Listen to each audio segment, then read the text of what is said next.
Biraz sola vereceğim. Biraz sola. Biraz sola. En sola. Kendi sola. Sola. Ortaya yapıştır. Buraya yapıştır. Biraz ileri almam lazım.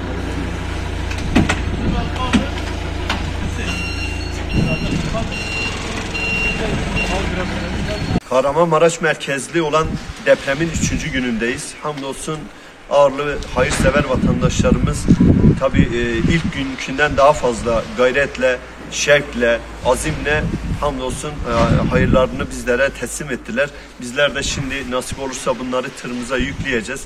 İnşallah bir an önce Hatay merkeze, bugünkü tırımız Hatay merkeze gidecek. İnşallah oradaki depremzedelere bu yardımları ulaştıracağız. Cenab-ı Allah tüm hayır sahiplerinden razı olsun ve bu programımız, bu yapacağımız çalışma devam edecektir. Umut Kervanı Ağrı temsilciliği olarak da yapmış oldukları yardımları bizlere ulaştırmak için hem telefon irtibat numaralarımız var, paylaşıyoruz bunları.